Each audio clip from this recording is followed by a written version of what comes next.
Here we have a new 2024 Nissan Sentra. This one comes in the S trim level. This color is super black. And then we have charcoal cloth interior.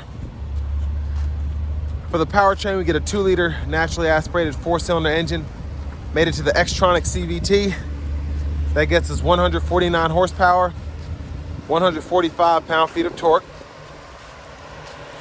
So as we come around to the front end here, even on the S trim level, love the newer refresh of the front end on this S. Even though we don't have any LEDs or anything, still nice look. And then as we come around to the side here, these are going to be 16-inch steel wheels with the hubcaps on them. And then over here, the windows, we have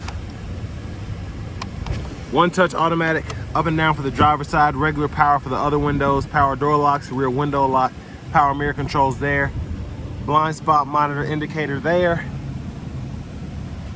And then we have our eco mode, trunk release, fuel cap release, and then hood release, foot pedal brake there.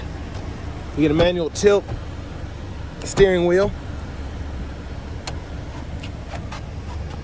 And then here we have our 6-way manual driver's seat.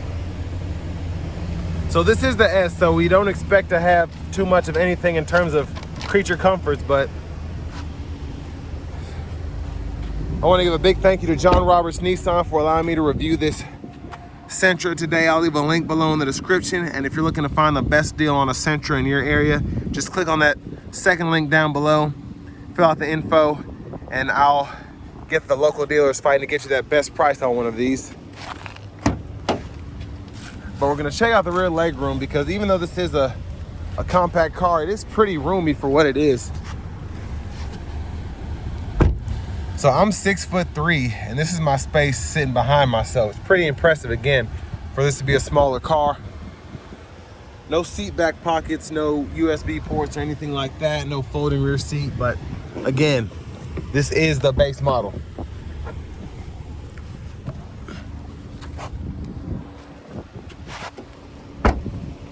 As we come around to the back, where I pop the trunk, there's a space in there.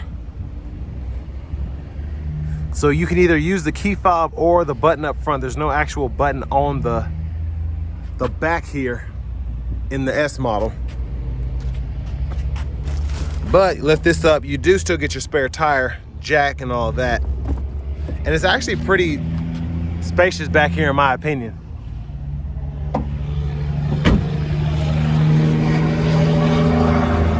Now there's a look at the back end itself. We do have the rear parking sensors integrated. Look underneath the vehicle, there's the exhaust. Now over here to the gas cap, there's that if you're curious. And then to the rear passenger side, you can still fold your seats down by pulling this up, and those will fold flat, and you can run longer objects through the front. And another fun fact about these is we do have side impact airbags in the back.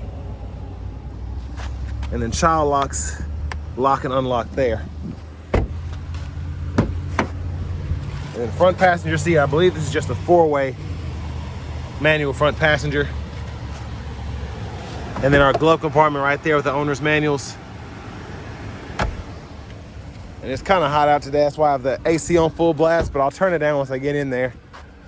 If you're curious about the parts content, there it is.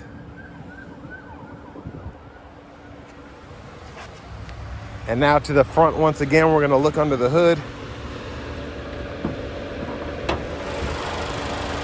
And there's that 2-liter naturally aspirated 4-cylinder.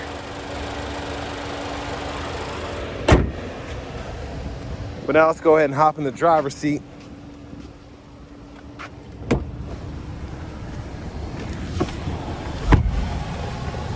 So back here, we'll turn this down a tad. Well, it's still quite a bit. But here's the steering wheel. Nothing special here, no leather or anything, but it's still that flat bottom feel, which I like. There's the horn.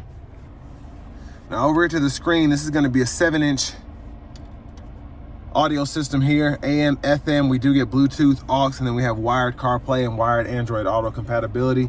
Pretty simple system here, which I like. Change your language there if you want to, so on and so forth. Brightness, volume, and then you can turn the audio off by pressing that, and you have a tune knob here. Hazards are right here. Of course, the vents are right here. And then we can control fan direction, defrosters, temperature, and then your auto stop toggles there. You have an aux input, USB-A, and a 12-volt here. And then for the shifter, grab the lever here, reverse, neutral drive, and you have your low gear there, and you can toggle your sport mode right here. That's what this button does. Bottle holders, center console cubby display, or cubby space, excuse me. I might need to go back to sleep. There's a look at the back seat from up here. You do get a sunglasses holder there, which is nice.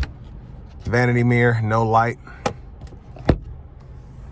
Blinkers, high beams flash, then your autos right there, low beams, corners off. And then over here you have your intermittent wipers, one time off, intermittent low, high. You can adjust the intermittent frequency here, pull up here for that front wiper fluid. Now to the steering wheel itself, we can go through our track list or radio station presets here, volume, and then we can use these 4 arrows and this OK button to go through the gauge cluster, that middle part there. And then we have our cruise control, just standard cruise, on, off, adjust the speed, cancel, voice recognition, and then our Bluetooth buttons right there. And then finally, push button starts there. Here's the key fob.